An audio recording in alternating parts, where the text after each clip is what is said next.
Huzzah! How is everybody today? Welcome to the show. Is it a show? Fuck it. It is now. We've decided. All you need to class something as a show is an audience, right? Doesn't matter if it's staggeringly unprofessional and unscripted and you don't wear a suit. Talk about woke communist fucking conspiracy theorists like, what's his name? Jimmy Kimmel. Has anyone English ever sat through a Jimmy Kimmel show, by the way? It's about as funny as finding a lump on your testicles in the shower. That's how much Jimmy Kimmel makes me laugh. Yeah. And if anyone has never done that, I'm assured it's not an amusing experience. Wow. Chris Collin got a notification. I wonder if Susan's took me off the naughty step after 2 years. Let's see. Anyway, hello everyone. North Sea Cowboy says, hello, Bootneck. Hope you are. Oh, I'm always angry. I'm always angry. I'm like Bruce Banner. I'm always angry. I just keep a lid on it most of the time so I don't have a coronary. Right. There's some good stories to jump into today. I don't have to talk nonsense to, like a 20-minute ramble because I've got loads of good stories to look at. I've put 4 aside. So we're going to have to get to it, right? There can't be a preamble. Beg Tets, evening Bootneck. I thought I would watch you on here for a change instead of YouTube. Nice one. I am trying to get people on Twitch because once you've hit a few metrics on there and you get people chatting on there and stuff, you can keep your things on there. It can be another what's the term, repository for Bootneck related information when Susan inevitably calls me from cyberspace. There's the link in the chat if anybody wants to have a look. And you can have a chin wag on there like you can on YouTube. But let's get away from YouTube. Let's show Susan what it's like to get fucked with professionally. No politics. Oh, there's going to be politics, Paul. There's definitely going to be some politics this time. I promise. So we'll do it, right? Instead of me rambling about, I don't know, random shit, listening to my dad spew hatred. I called him today, actually. I only call him once every couple of weeks. And he's full of the joys of spring, he said. He said he loves watching the world go by. Now he just drinks rum in a chair and listens to people whinge. Oh, Blue Van Man's on both. I didn't even think of that. Blue Van Man, obviously a team player, is on both. Ingenious. There you go. Cheers. Right, so I'll do some news. Let's stop talking about the rage and hate spewed into the world daily by Bootneck Senior and get into it.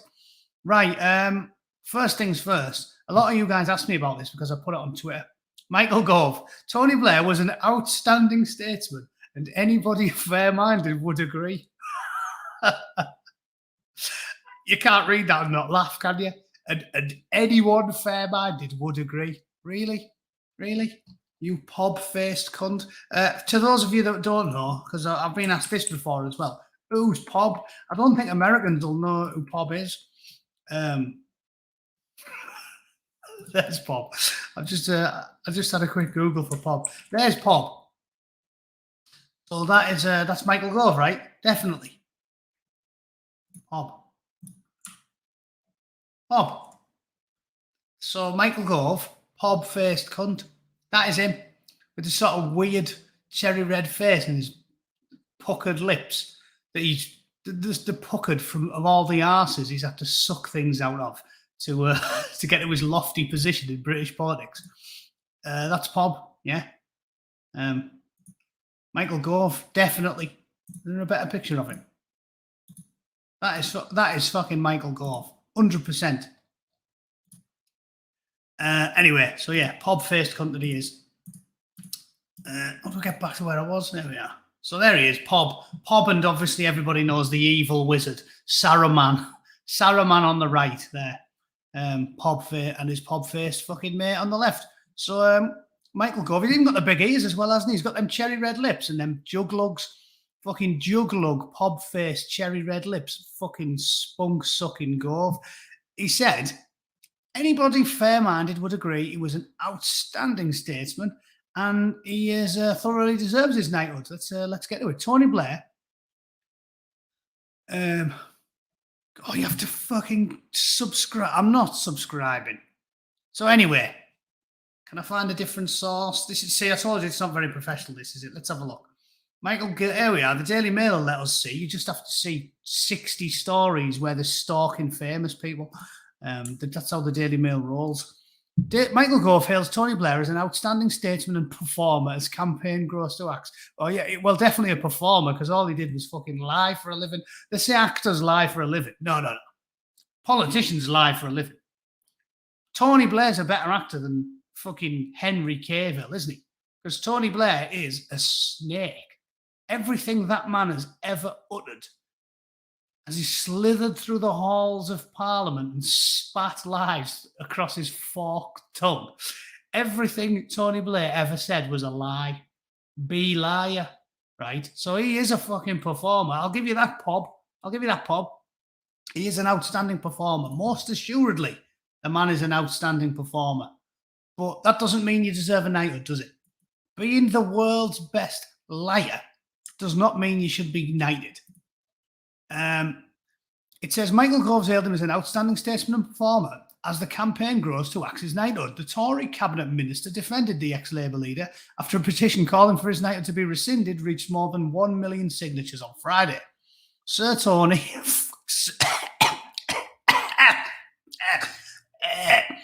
I can't say it. I'm sorry for repeating those two words together.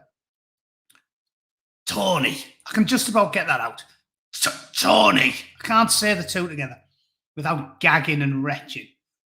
Fuck. Tony. Tony has been made a knight companion of the most noble order of the Garter. Well, burn the fucking lot down then. If men like that get knighted, it's enough to make dyed-in-the-wool conservatives like me. And I am a dyed-in-the-wool conservative. Thatcher remains my fucking political idol. And just because the modern Conservative Party are woke doesn't mean that I'm not a conservative. They aren't, they're woke. Actual conservatives I like. People that believe in conserving our traditions and values I like. So I'm a dyed-in-the-wool conservative. The modern Tory party is not conservative. They're not worthy of the name. I don't give a shite about the little logo with a tree on and the word underneath it. The capital C conservative, they are not conservative. They conserve nothing. When President Macron, the weak, limp-wristed, fucking lefty banker, is more conservative than David Cameron or Boris Johnson, the Conservative Party is not conservative. And Theresa May. How did I forget about the fucking Maybot, the android? She, as well as having the charisma of a fucking damp rag, Theresa May conserve nothing. Tony Blair conserve. David Cameron conserve nothing. Boris Johnson, weak, pathetic, spineless creatures of the highest order, self-serving, degenerate scum. There is nothing conservative about any of them. So you would think dyed-in-the-wool conservatives would be all about maintaining the House of Lords, maintaining these old, ancient traditions that we have. Normally, we are. But I'm willing to reluctantly toss my previously held beliefs to one side and say, if this is the type of people that we are going to knight and revere, then the system is worthless. It is not worth a wank. I remember having this argument with my old fella 20 years ago because he told me that, see, I wasn't as interested in politics 20 years ago, so it's like when you're a young lad, innit? He told me that Jeff Stelling, who is universally sort of loved by all the lads, the normal lads, because he's a football commentator, he's a good crack. There was that viral video of him passionately defending the northeast of England and Middlesbrough in specifics. The Tide Peter Mandel scum. Peter Mandel scum. The Tide is knighted to Jeff Stellings and basically said, if you want him to get one, he's got to get one. And because they all wanted Stelling to get one, they went, oh, go on then. Again, because people are idiots. I remember arguing about it with him then. The complete scum. And I'm willing to see the system completely burn down if we have to deal with Sir Tony getting made a knight companion of the most noble order of the Garter, because they don't realise how much we've had enough now. The working classes, if you're going to make us choose old school conservatives, you're going to make us choose between the conservatism that we've always valued, the institutions, and the patriotism that we've always valued. All right, he's your dad's cousin. There you go. Mark Stelling is related to Jeff. There you go. Everyone loves Jeff in the borough. Peter Mandelscum got knighted. Tony Blair got knighted. It's like these people are swamp creatures. They are reviled by the general public. So if you're going to make me choose between keeping the institutions that we used to revere or continuing with the farce of rewarding the biggest scumbags in our society, I'm sorry to say, I think I'm with the communists on this one. I'll see it all burn. I even think the same, again, and I've talked about this many times, being a reasonable centrist chap, I'm not a dyed-in-the-wool hardcore monarchist. But I am a reluctant monarchist because it's an old institution that I've always sort of accepted. I like to keep the status quo as it is. And I've always been a reluctant monarchist. Like, yeah, it's all right. Keep the monarchy. Fuck it. It's worked all right for the last 500 years. Just keep it. Well, longer than that.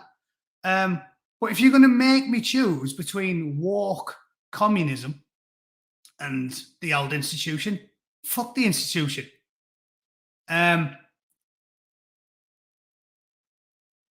Sorry, what was this from Stevie On? Curtin Tisa left school a year before she got in. That government decimated the North East. We did need change, but not the rate she did it. Yeah, well, Thatcher, again, Thatcher is a thorny issue for everybody.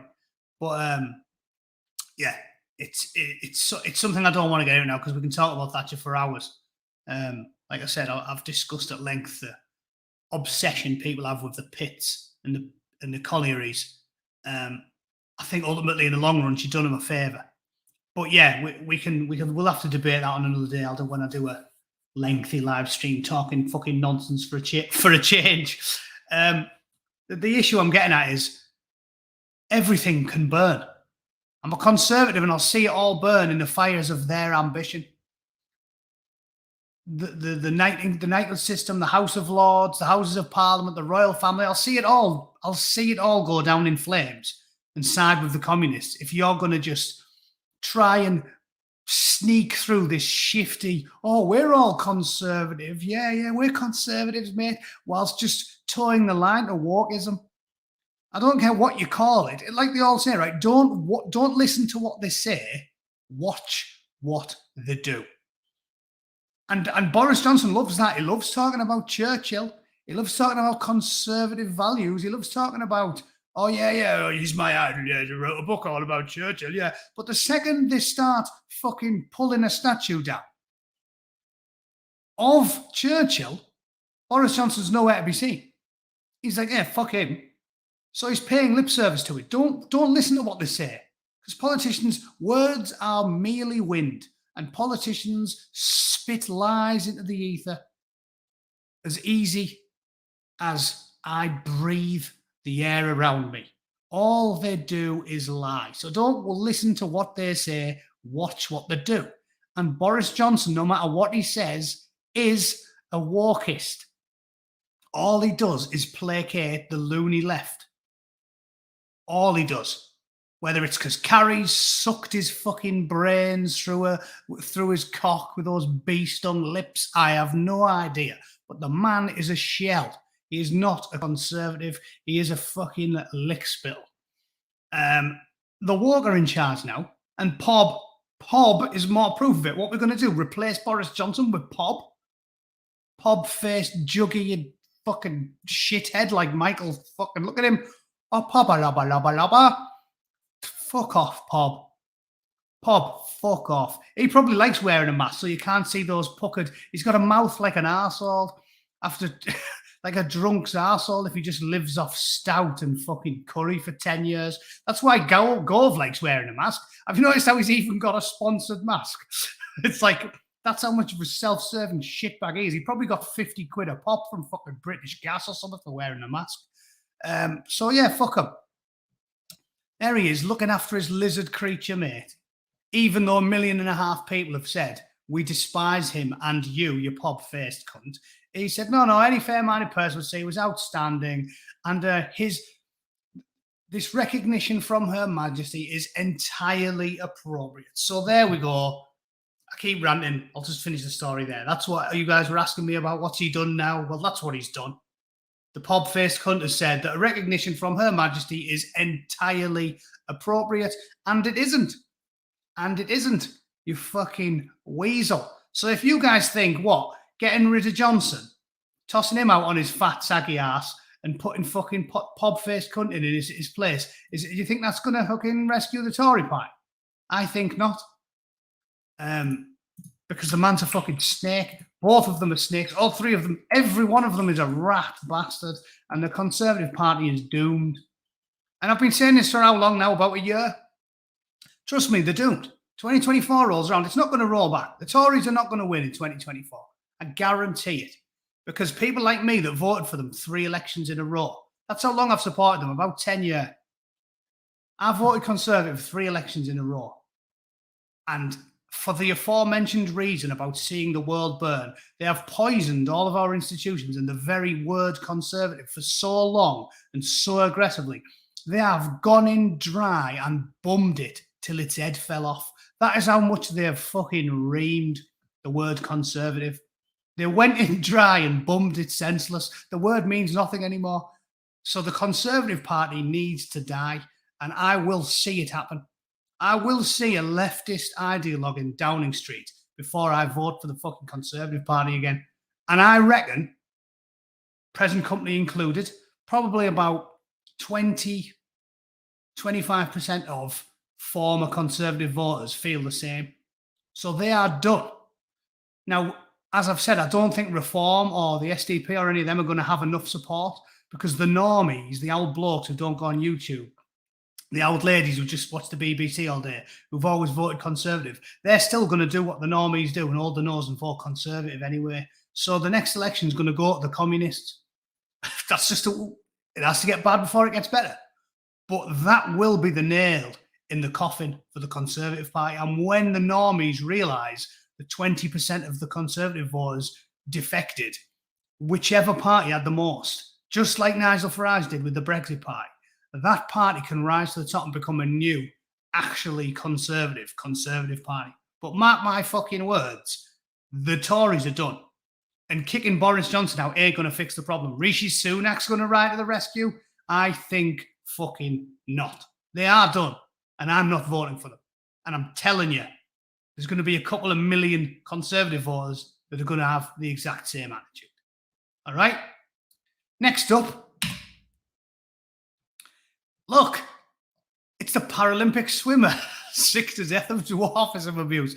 Now, I have to be careful with this one, because I don't want anyone thinking that I'm defending abusing, like actually abusing someone. But the 2 points I want to make are this, right? First of all, well, actually, we'll watch it, shall we? And I'll stop it every now and then and make some quips. But I will say, first of all, British people bond by mockery. And I feel as if a lot of this is going to be bants. Like people scrubbing his hair and going, all right, little fella, and not trying to be genuinely mean to him.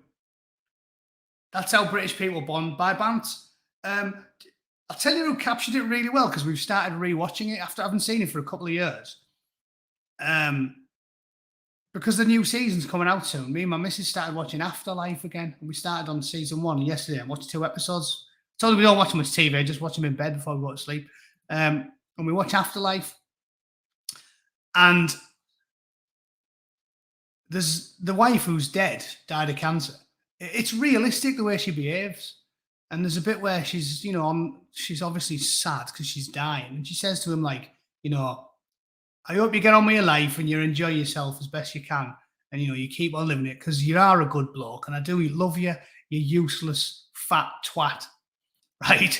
And that's the wife to her husband, the deceased wife, because that's how British people talk to each other. I've talked about this before. It does catch you by surprise when you move to the United States because they're not the same. They mock each other a little bit, but it's not brutal like it is in the UK. Like, the more you like somebody, yes, Kate, it is Ricky Gervais's show, yeah. In the UK, the more you like somebody, the more brutal your insults are. So, you haven't seen your best mate for 2 years, or you come back from a deployment, you haven't seen all your friends for a year or two, and you walk in and you're like, oh, you fucking bunch of cunts. Like, who cut your hair? Stevie Wonder. Jesus, you look like a sex offender with that shirt on. That's the way we bond. So I don't think he's taking this in the spirit that's intended. But I want to get down to this. The crux of the argument is this. The most successful people in society are still, because it's addictive to be a victim, the most privileged people in society are still crying about victimhood all the time. And when you watch this video, you get the distinct impression that this bloke's basically saying, I was treated like a god and I don't want it to ever end. So let's have a listen. And it is fucking cringe. Do you know what it's like to be looked at and laughed at every single day? Because I do, and I'm absolutely sick to death of it. My name is Will Perry, and I represented Great Britain at the Tokyo 2020 Little man, big temper. Paralympic Games. I also have a condition called achondroplasia, which is a very common type of dwarfism. With dwarfism, I face a lot of public abuse. This includes photography, being... Photography. Honestly, if that's abuse, you've got a fucking low bar, haven't you? Is it abuse getting photographed? Does it bother you? Sticks and stones, not to sound like an 80s granddad, but sticks and stones will break me bones, but nails will not hurt me. If I'm walking down the street, a bloke takes a photo of me. Do I care? Remember when I did a chat? I've told you guys a story about when I got assaulted in the barbers because I said I'd been to Afghanistan. It was a shithole. And the woman who was cutting my hair, even though she spoke with a Manchester accent, was obviously born and raised there, loved playing the victim and going on about her people. So when I said, yes, it's a shithole, she went, what do you fucking mean by that? Like, it started fucking filling me in. She wasn't a Geordie. I don't know why I changed her accent. Started filling me in with a brush, right, while I'm sitting there getting my hair cut. So, funny old thing, when I jumped out of the seat because the fat bird next to her jumped on her and they started rolling around on the fucking barber's floor, I went, right, you mad cunt, I'm off. And I just jumped up and walked out the barber shop while the fucking owner looked bemused and all the people in the queue started laughing. And guess what? When I was walking down the street with half a fucking haircut, yeah, people were looking at me funny. I dare say a few people took a photo because they went, look at that. He cut his hair with a fucking broken bottle, the daft cunt. I didn't feel as if I was being abused. Taking photographs or being filmed isn't abuse. Abuse is a strong word. So don't overuse it, you little twat. Filmed, laughed at, pointed at, stared at, the list goes on. Pointed at and stared at? No, that's not abuse. Stared at. You can't stop. And again, like the left always do, they want control to fix everything. How do we police staring? How do we police staring? Does he want... So I think 2 policemen should follow me around all day, and if anybody stares at me, they should be arrested. They should be taken into the cells and given a fucking good kicking by 10 dwarves armed with baseball bats. What do you want us to do about it? What? You want to... Essentially, they're saying they want to ban bants. But ban the bants. 9 out of the 8 things he reeled off, 7 of them weren't abuse. It was staring, pointing, taking photos, or filming. That's not abuse. You need another haircut. Looks a bit scruffy, that Barnett. We're not here to talk about me, Salbert. We're not here to talk about me. Plus, I'm too tight to go and pay a barber, so I get my missus to do it, and she's been busy lately. You can tell. You can tell.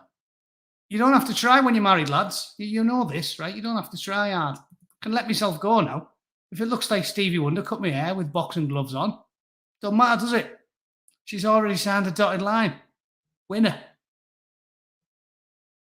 I believe it happens because in so many films, social media posts, we're depicted in a comical way. We're described as funny characters. And that's the way people with dwarfism are mostly exposed to the public. We're not that common. So the way people see us is through film, and that's the way they learn about us, and that's the way they think we are in real life, when it's completely the opposite. Completely the opposite. What does that mean? So in films, we're depicted as having a good sense of humour, and in real life, I'm a right miserable little cunt. What's he saying? The problem is, in films, they always depict us as being good-humoured and chirpy. But in real life, I fucking hate you big, lanky cunts. I see some 6'2" bloke and I'm like, I'd love to knife that big, skinny streak of piss. What's he talking about? And also, depicted in films, they're not depicted negatively. They're depicted as being chirpy and good-humoured. Or Tyrion Lannister, he was a clever cunt, wasn't he? I'll tell you who's depicted negatively in films. Straight white men. Have you noticed how every fucking film and TV show now, if the heroes are always black or little short, fat black women, black disabled roller lesbians, they're always the heroes and the villain's always a straight white man. It used to just be music videos. When the black community made music videos, there'd always be every single person in the video was black. But when there was like a rapist or some sort of sex offender who was creeping on one of the birds, it was always a white dude. Did you notice that? And again, I'm not having a pop. I understand why they've got a chip on the shoulder in the United States. But definitely, if anyone's getting fucking stitched up, it's straight white men. It's not midgets. They don't There's no stereotype that dwarves are bad people. Like, it's not a bad stereotype saying that you're good-humoured and quirky. So that's not even a bad one. And him saying we're depicted as humorous, but it's the complete opposite, is basically him just going, I'll tell you what, folks, I am a right miserable little twat. Don't ask me for an autograph. I'll tell you to fuck off, you giant. Tokyo was such a celebration of all different kinds of disabilities.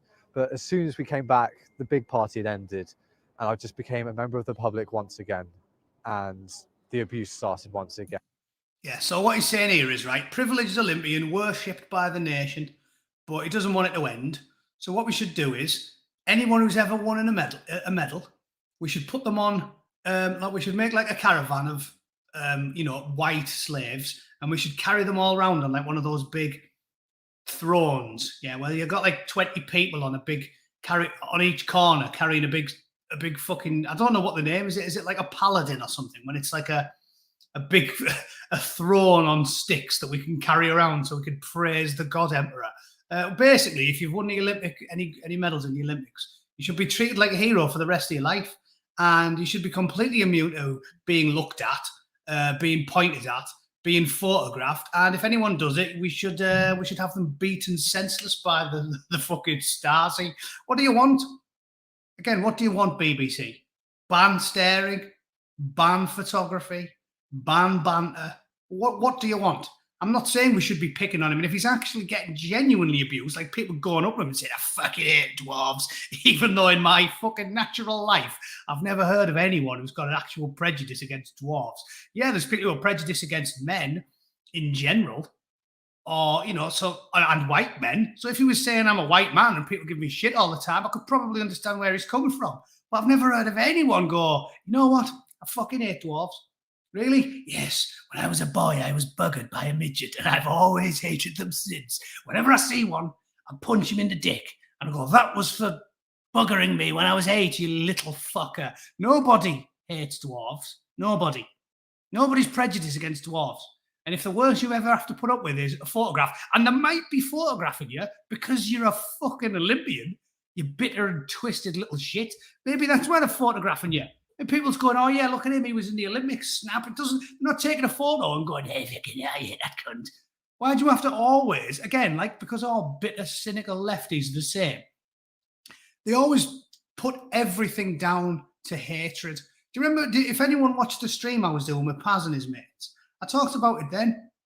There was a guy on, a lefty, and he was saying, if they have CVs that are identical, but one of them's called Alan Smith, and one of them's called Imbutu Unbetu, right? Alan Smith will always get the job. That proves everybody's racist.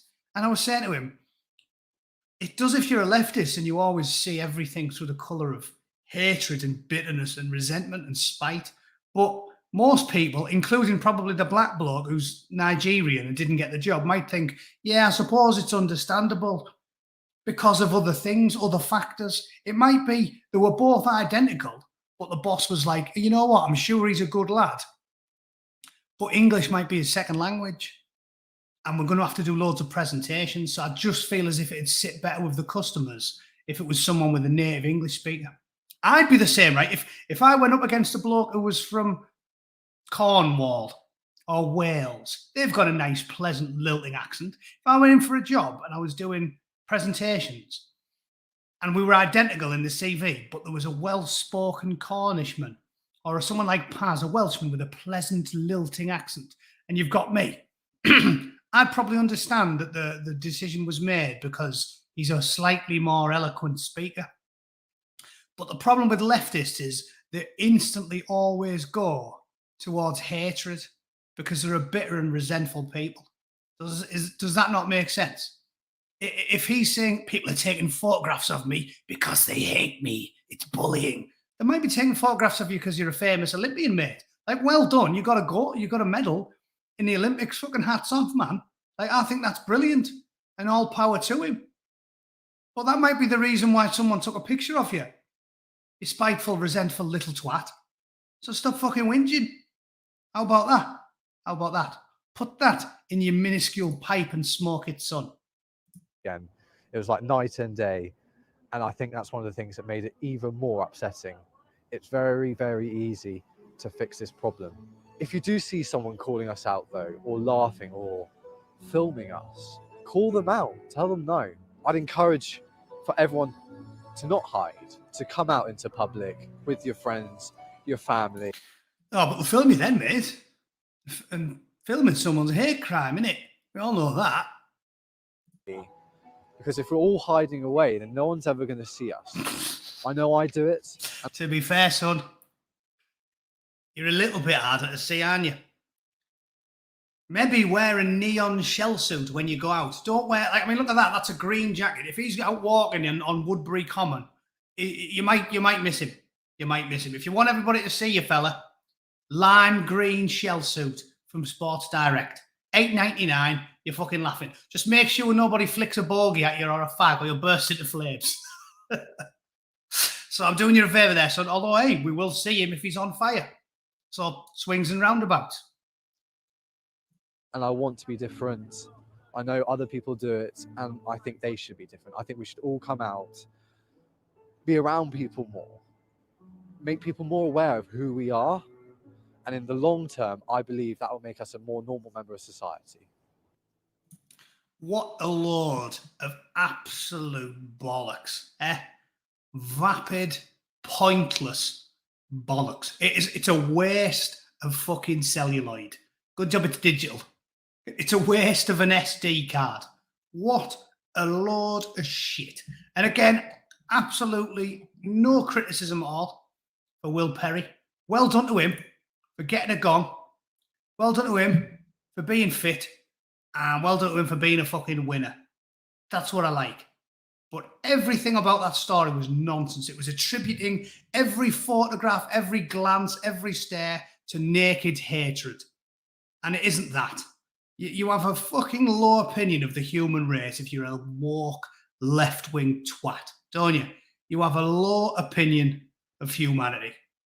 There's no need to just believe everyone is fucking scum. No wonder they're always in a bad mood. I think most people are sound, except communists, right?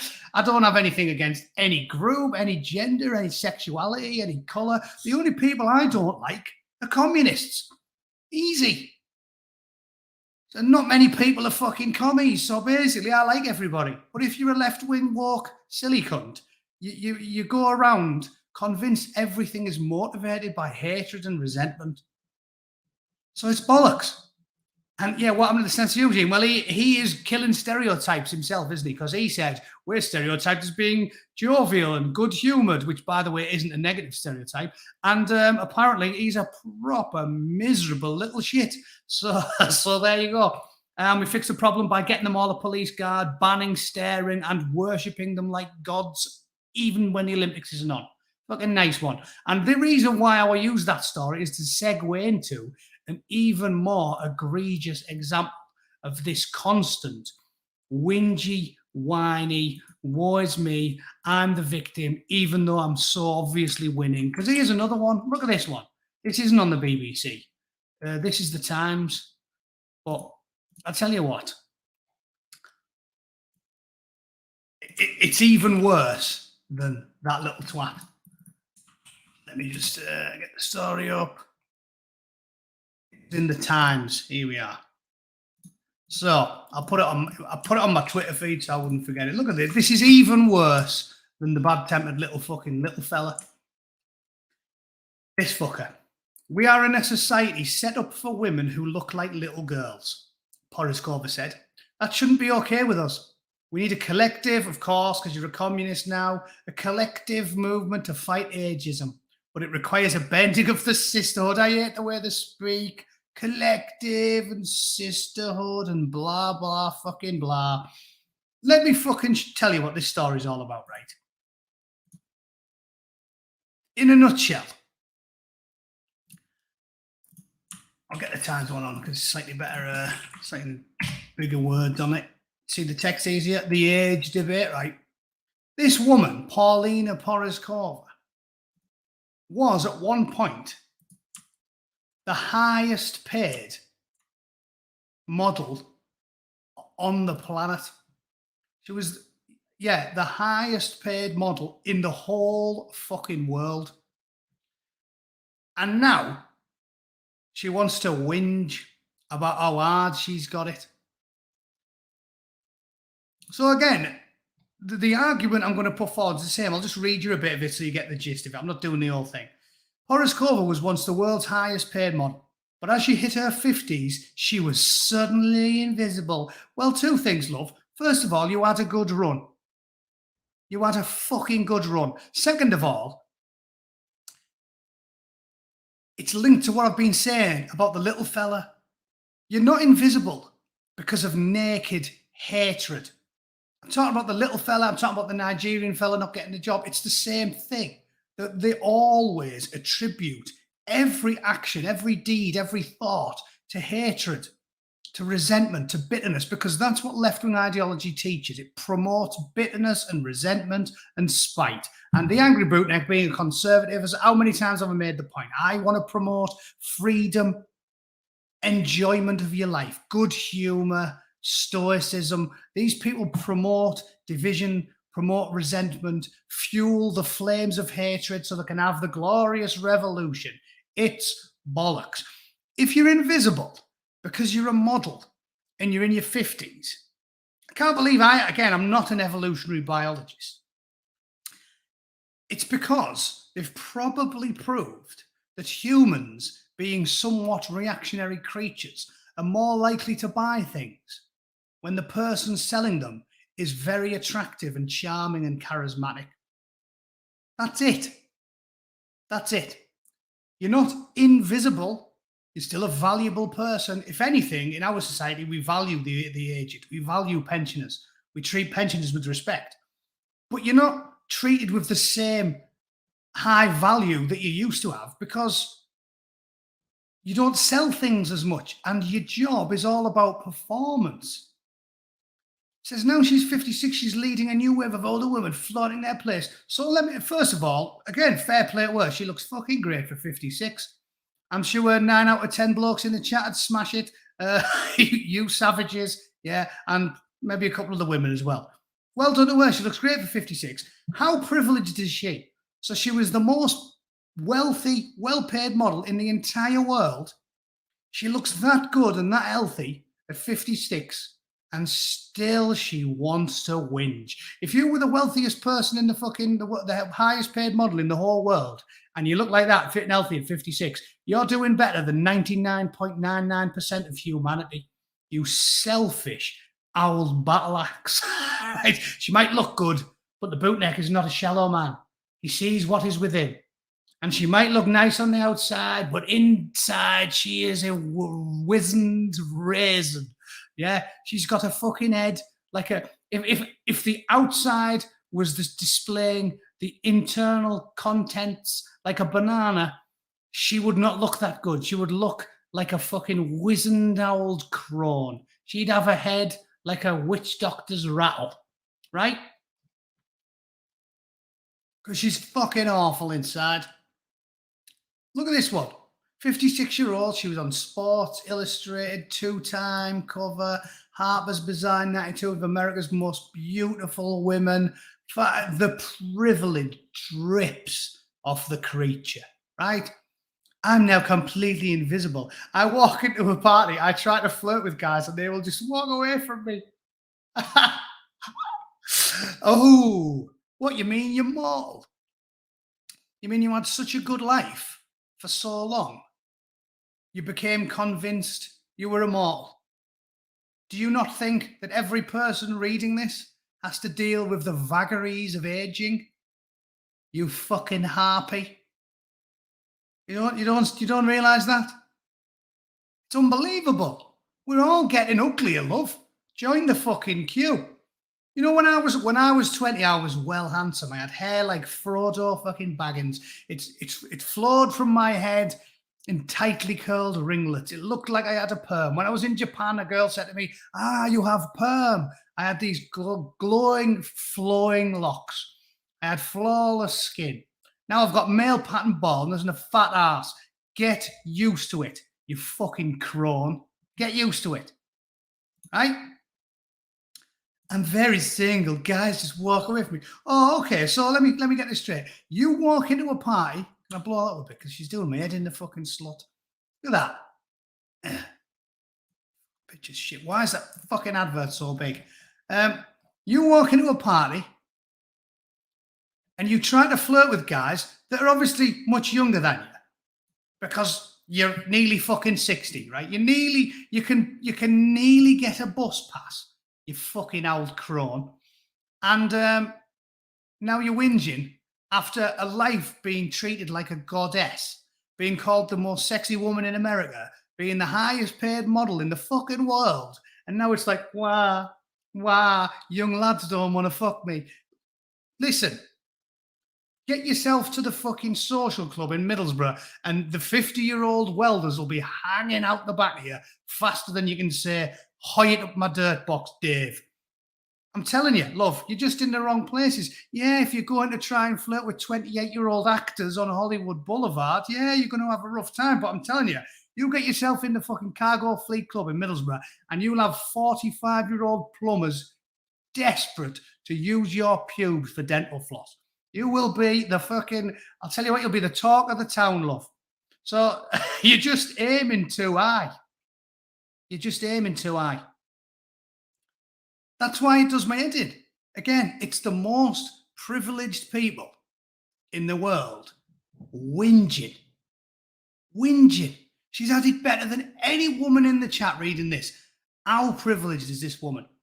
The hottest bird in America, the richest model in the world, endless privilege, a life of pure ecstasy. And now, 29-year-old male models don't want to shop one into me anymore, fucking bastards. Stop fucking dripping. Stop fucking dripping. These people make me sick. And like I said, the main reason it makes me sick is because they have a really, look at her, 56, she looks well fit. Honestly. Get yourself in a working men's club in fucking Yorkshire. They'll be queuing up to use your shite for toothpaste. You fucking old toad. And you know what else annoys me about it? Like I said, the main issue I've got with it is the resentment and bitterness and spite that the most privileged people in society have for everybody else, the working classes.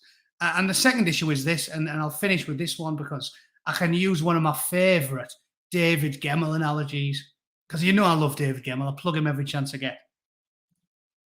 There's a fantastic book by David Gemmell called Quest for Lost Heroes, and his best books were always written about old fuckers, because he was obviously an aging man himself. He was a bouncer when he was a young lad, and when he's writing his novels in his 50s and his 60s, you could see, like so many strong men, I'm the same, I really feel my age. It's hard for a fighting man to lose his strength. It's difficult. Maybe this is why she's annoyed me so much. When you're used to being a strong, powerful, proud man, aging is very, very difficult. And I understand where she's coming from in that respect. You know, it's all right if you were fucking useless when you were 20. But when I was 20, I gloried in the power of my youth. I could run all day. I could do sprints for 2 minutes without my hands shaking. I could fucking yomp all day long. It's tough for a fighting man to age. And David Gemmell always wrote books about that. And one of his best was Quest for Lost Heroes. It's all these old blokes that are in the sort of 50s and the 60s. And they were once the ultimate badasses. And now they're old. They're all bemoaning it because things are going wrong and they're not as good and they're not the first choice for the kings and the lords anymore. And it's difficult for them. And there's a bowman called Kebra. I always remember a page that stuck with me, and it's Kebra was the best bowman in all the fucking world. And he won all these awards and he met the king and shook his hand and all of that. And then it gets to his age when he's in his 50s and he's competed in this archery tournament every year for like 10 and he's won like 8 of them. And then this year he's not going to compete. And his mate, the fighter, there's a black dude in it as well, very progressive chap, David Gemmell, before it was cool in the 90s, a black fighter called Augusta. And he says to him, Kebra, you're the best bowman ever. Why aren't you competing this year? And he says to him, because I was lucky to get like second place last year. My eyes are going, they're basically gone. I used to be able to hit a fucking squirrel from 200 yards and now everything's blurry. He says I was fine and I only got all those points in the first stages, but once the target went out to 200 yards, I couldn't see it properly. You know, it was just a blur and it was pure luck that I managed to hit the target at all. And I finished in the top 3 or came second or what have you. And he says, I'm not doing it anymore. And Augusta says to him, listen, we all get old, my friend. It's how you deal with aging that is the measure of a man. And that young lad, who I happen to know that young lad who's competing for the golden arrow this year, worships you. He's always talked about how he can't wait to go up against Kebra, the greatest bowman of the age. And if you don't compete just because you're old, you'll be robbing him of something precious, because you felt so proud and pleased when you beat the old bowman. Remember when we were kids and the top bowman was there? You were so pleased when you beat him, weren't you?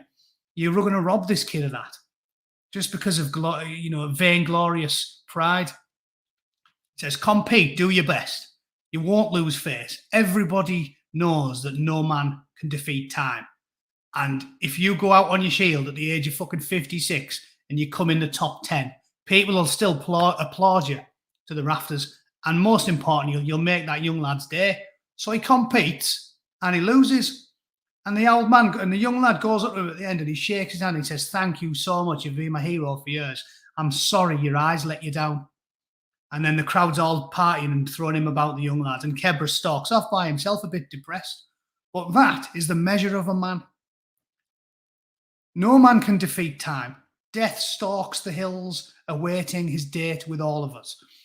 And this fucking spoiled reptile has had 56 years in the sun, and now she wants to deny young women, teenage girls, the up-and-coming privileged women.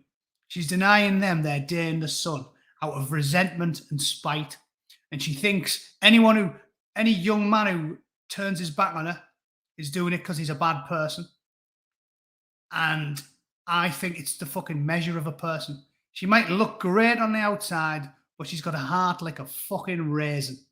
Because how you deal with aging says a lot about you. embrace your day in the sun, look back on it fondly. You'll always have the memories, and then move on with your life and allow the next generation to take up the mantle. That is how you age gracefully. And I'm sorry to tell you, Paulina, you fucking rattled spunk Bowser, I wouldn't climb over Mrs. Taylor to get to you because you are fucking dying inside. You fucking slut. All right. I think that's a good place to end it, as Eddie, with a few choice insults for somebody I don't like. That's always a good place to leave it, isn't it? That was quite a good speech as well. I hope all of you that are aging and you've got gout and knackered knees or a sore ass, if you're into that type of thing, I hope that perked you all up. Wow, 336 viewers. I'm fucking smashing it. Susan must be looking out for me now. I've won her over. And all I had to do was mow lawn for her and muff her out. Right. Thanks a lot, guys. Always a pleasure. Thanks again for following me over to Twitch. I appreciate it. And fuck YouTube, right? Cheers. I'll see you all tomorrow. Have a great evening and a good day at work. See you later on. Toodle pip.